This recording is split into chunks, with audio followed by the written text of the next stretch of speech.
नमस्कार दोस्तों, आपके मोबाइल फ़ोन पर भी ऐसे लोन ऐप के मैसेज ज़रूर आते होंगे जो बिना किसी डॉक्यूमेंट के केवल एक क्लिक में आपको लाखों लोन देने का ऑफ़र देते हो। इनका भ्रम जाल इतना खतरनाक होता है कि भोले भाले सीधे लोग आसानी से इसके झांसे में आ जाते हैं, लेकिन बहुत जल्द उन्हें पता चलता है कि वे ब्लैकमेल और प्रताड़ना के जाल में फंस चुके हैं।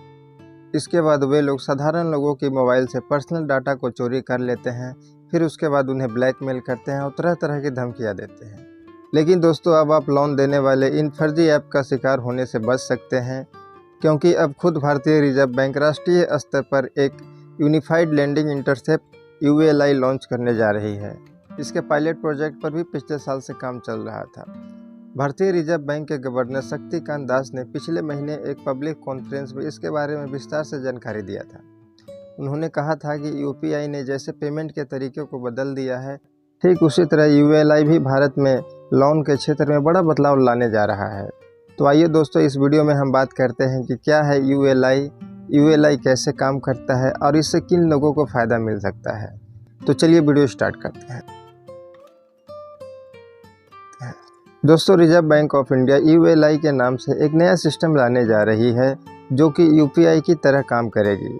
यानी जिस तरह UPI के जरिए पिन डालकर महज एक क्लिक में ऑनलाइन पेमेंट हो जाता है, ठीक उसी तरह पिन डालकर अब लोन भी अप्रूव कराया जा सकेगा। इससे व्यक्ति बैंक या फाइनेंस कंपनी के चक्कर काटने से बच सकता है। वह घर बैठे आसानी से लोन ले सकता है। दोस्तों, ULI कुछ और नहीं बल्कि रिजर्व बैंक ऑफ इंडिया द्वारा अप्रूव किए गए लोन ऐप्स ही होंगे, जिसमें यूजर कई तरह के लोन के लिए अप्लाई कर सकेगा। दोस्तों, ULI में आधार कार्ड, eKYC, राज्य सरकार के लैंड रिकॉर्ड, पैन वेरिफिकेशन जैसे अलग अलग सोर्स से डेटा जमा किए जाएगा। इस डेटा की मदद से आवेदक के लोन चुकाने की कैपेसिटी को पता चल सकता है। यह पूरी प्रक्रिया आवेदक की सहमति से होगी। साथ ही साथ इसमें मौजूद आपकी कॉन्फिडेंशियल जानकारी को पूरी तरह से गोपनीय रखा जाएगा। दोस्तों, पहले किसी भी लोन के लिए आपको एक लंबी चौड़ी बैंकिंग प्रक्रिया से गुजरना पड़ता था। कई दिनों तक बैंकों का चक्कर लगाने पड़ता था। इससे सबसे ज़्यादा समस्या छोटे व्यापार करने वाले लोगों, मिडिल क्लास के लोगों और किसानों की होती थी। कई बार तो पूरी डॉक्यूमेंट होने के बाद भी लोगों के लोन पास नहीं हो पाता था। लेकिन दोस्तों, ULI आने के साथ इन सारी समस्याओं का समाधान हो जाएगा। दोस्तों, रिजर्व बैंक ऑफ इंडिया ने ULI में UPI वाले एनालॉजी का इस्तेमाल किया है।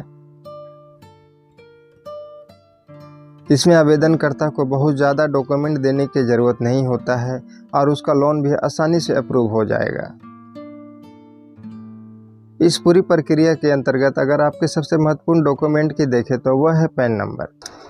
आपके पैन नंबर के जरिए आपकी आर्थिक स्थिति, आपके इनकम, आपके लोन चुकाने की क्षमता, आपकी संपत्ति, तमाम तरह की जानकारियाँ खुद वह कलेक्ट कर लेगी। आपका यह पूरा डेटा ULI में एक जगह पर दर्ज हो जाएगा। इससे यह पता चल सकेगा कि जिस व्यक्ति ने लोन के लिए आवेदन किया है वह योग्य है या नहीं। इससे समय का भी बहुत बचत होगा। इसके अलावा ULI में लोन देने वाली कंपनी को भी अप्लाई करने वाले आवेदकों का डेटा आइडेंटिफाई करने में कोई समस्या नहीं होगा, क्योंकि ULI खुद आवेदक की विश्वसनीयता तय करेगी। यह पूरी प्रक्रिया एक तरह से सुरक्षित और पारदर्शी होगा। दोस्तों, डिजिटल ट्रांजैक्शन के दौर में लोगों के खर्च की सीमा में काफ़ी इजाफा हुआ है। बढ़े हुए खर्च की वजह से कई बार लोगों का बजट बिगड़ जाता है और उसे लोन की ज़रूरत पड़ती है। दोस्तों, आज के दौर में car loan, home loan, personal loan देने के लिए कई प्लेटफॉर्म मौजूद हैं। इसमें से बहुत सारे ऐप्स फर्जी और अवैध भी होते हैं, जो लोन के बहाने लोगों की पर्सनल डाटा को चोरी कर लेता है और बाद में ब्लैकमेलिंग के जरिए उससे मुंह मांगी रकम वसूलते हैं। दोस्तों, इन फर्जी ऐप के ब्लैकमेलिंग से बचने के लिए लोग आत्महत्या तक कर लेते हैं। बीते जून महीने में इंदौर में एक चाइनीज़ ऐप लोन की ब्लैकमेलिंग की वजह से एक युवक ने आत्महत्या कर ली थी। लोन देने वाले ऐप ने युवक का पर्सनल डाटा हैक कर लिया था। इससे पहले फरवरी में भी आंध्र प्रदेश में एक इंजीनियरिंग की छात्रा ने लोन ऐप के जरिए फाइनेंसरों के उत्पीड़न से परेशान होकर आत्महत्या कर लिया था। दोस्तों, इस तरह से ULI आने के बाद देश में बढ़ते लोन ऐप से जुड़े कई साइबर फ्रॉड को काफ़ी हद तक कम किया जा सकता है। दोस्तों, national payment corporation of India ने UPI को अप्रैल 2016 में लॉन्च किया था। बीते 8 साल में UPI ने डिजिटल पेमेंट की दुनिया में एक गेम चेंजर बनकर उभरा है। जुलाई 2024 में यूपीआई के जरिए 1444 करोड़ का ट्रांजैक्शन हुआ। इस दौरान कुल 20,64,000 करोड़ रुपया ट्रांजैक्शन किया गया।